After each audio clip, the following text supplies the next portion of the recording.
söyleme, kafanı koparırım. Tanrı şahidimdir, Viking gelmedi buraya. Ya dışarıdaki tekne? Onunla Çinliler geldi. Vikingler değil.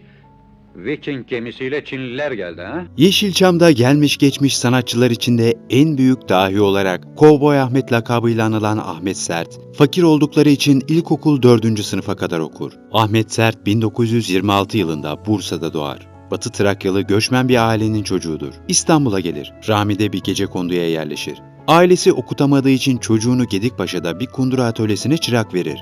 Bir süre sonra işinde gördüğü bir modelin aynısını yapacak kadar ustalaşır. Arkadaşları ona diplomasız dahi lakabını takar. İlkokul diploması olmayan Ahmet Sert kendi kendine yetiştirir. Sinemayı çok seven yerli ve yabancı filmlerin kadim seyircisidir. Haftanın her günü akşam matinesine sinemaya gider. Bir gün Meksikalıya benzeyen tipi sayesinde filmcilerle yolu kesişir. Ufak tefek filmlerde roller oynamaya başlar. Oyunculukla kazanacağı parayla istediklerini elde edemeyeceği için çok çalışmak, devamlı iş yapmak zorunda kalır. Oyunculuğunun yanı sıra set işçiliği de yapar. Kısa zamanda da set amiri olur. Işıkçıya, dekorcuya yardım eder. Yaratıcılık gerektiren dekoratörlüğü yani sanat yönetmenliğini daha cazip bulur ve bir dekoratörün yanında asistanlık yapar.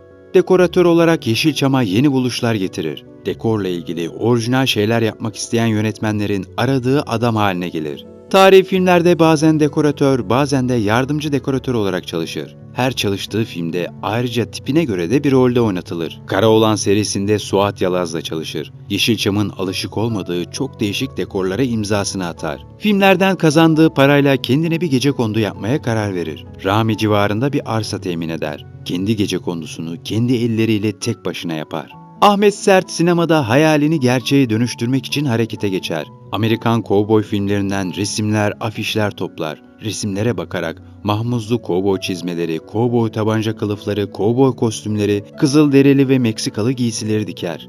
Bu arada İntikam Hırsı adlı kovboy senaryosunu yazar. Tamamı yeni, hevesli gençlerden oyuncu kadrosu meydana getirir. Ama en önemlisi kovboy kasabasını kurmaktır. İstanbul'da Pirinçliköy civarında hazineye ait boş bir arazi bulur.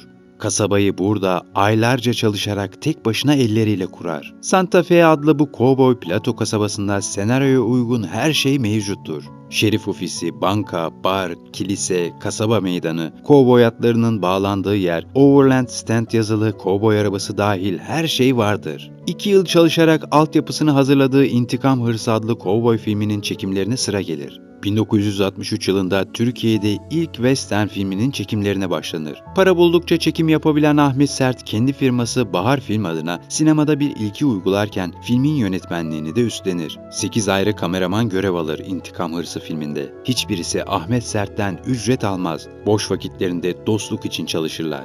Filmin çekimleri parasızlık yüzünden tam 1,5 yıl sürer. Bu süre içinde Ahmet Sert'in lakabı Kovboy Ahmet'e çıkar. O günden sonra herkes Kovboy Ahmet olarak tanır sanatçıyı. Ama ne yazık ki filmden beklediği parayı kazanamaz. Yine de başkalarının filminde çalışmaya devam eder. Ben de bir reis oğlu. Büyük reis, beyaz bulutun oğlu, küçük kartal. Bırak da dilini keseyim onun, kes! Bırak da ben temizleyeyim şunu. Kes be! Bağlayın şunu ağaca! Oyunculuk, set amirliği, dekoratörlük ne iş bulursa yapar.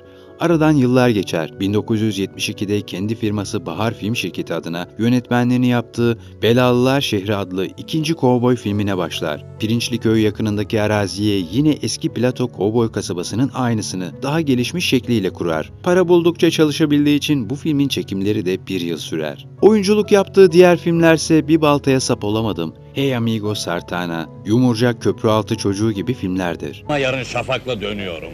Yolcu ve eşya hazır. Benim görevim bitmiş oldu, ben kalıyorum. Sen yalnız döneceksin Hank.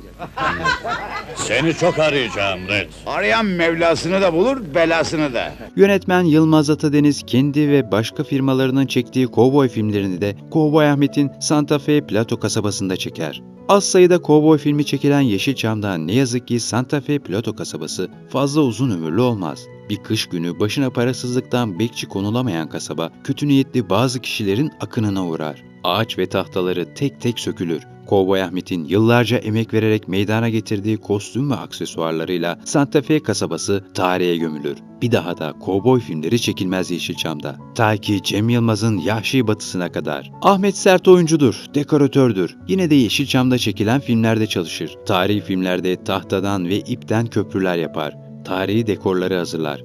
Yeni buluşlar, yeni aksesuarlar geliştirir.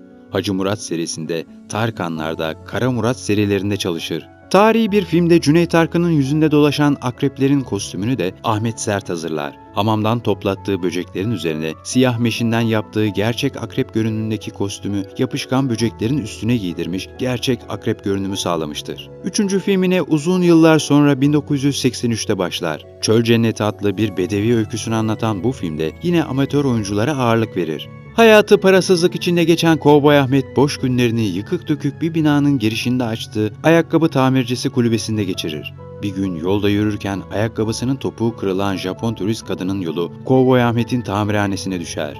Japonya'da çok zengin bir iş adamının kızı olan Suzy, Türkoloji eğitimi görmüş, Türkçe bilmektedir. Dostlukları iyice gelişir ve 3 ay sonra aşka dönüşür. Ahmet hasta ve yaşlı olan eşini Suzy Hanım'a çocuklarımın teyzesi, kimsesiz olduğu için bizimle oturuyor der. Kendi eşine ise Suzy'yi Türkiye'yi dolaşırken refakat ettiğim, bol paralar aldığım patronumdur der. Öyle olmadığını sadece erkek çocuklarından birisi bilmektedir. Ahmet Sert Beyoğlu Büyükparmakkapı sokakta bir daire kiralar. Odanın birinde Suzy'nin okuduğu Türkçe kitaplar ve Türkiye'de kaldığı zamanlar yatacağı bir yatak vardır. Suzy'nin babası vefat edince fabrikaların yönetimi büyük olarak Suzy'nin üstlenmesi gerekirken dünyayı dolaşmayı seven genç kadın yönetimi müdürlerin vasıtasıyla idare eder. Senede birkaç kez fabrikayı kontrol eden, hesapları teslim alan Suzy, Ahmet Sert'i müdürleriyle tanıştırır. Hesapları eşime veriniz der. Ahmet Sert bir röportajında durumu şu şekilde aktarır. Tek kelime Japonca bilmiyorum. Adamlar bana hesap veriyorlar. Ama ben anlamadığım lisanda konuşanları beyhude dinliyorum. Suzy konuşanları Türkçe olarak bana tercüme ediyor. Yahu ben anlamam ki. Bana ne fabrikadan, bana ne çalışanlardan, bana ne yapılan işlerden.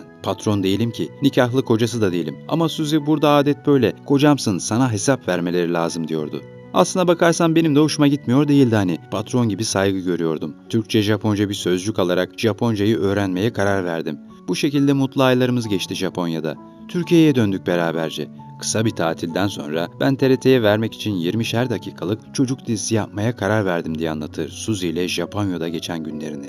1989 yılı İnatçı Keçi başlığı altında 4 ayrı çocuk hikayesi hazırlar. Çektiklerini denetime sunmak üzere TRT'ye gönderir. Ama TRT denetimi tarafından İnatçı Keçi kabul görmez. Ahmet Sert arkadaşlarına kalbindeki şikayetlerinden bahseder. Yeniden doktora görünmem lazım der. Arkadaşlarıyla her zaman oturduğu kahvede çay paralarını öder ve vedalaşarak ayrılır. Maalesef ki ertesi sabah 2 Ekim 1991 günü aynı kahvede Kovboy Ahmet'in ölüm ilanı cama asılır.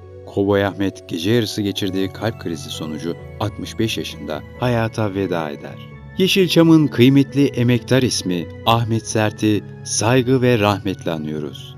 Bir videomuzun daha sonuna geldik. Diğer videolarımızdan haberdar olmak için kanalımıza abone olmayı ve bildirim zilini açmayı unutmayın. Sağlıkla kalın.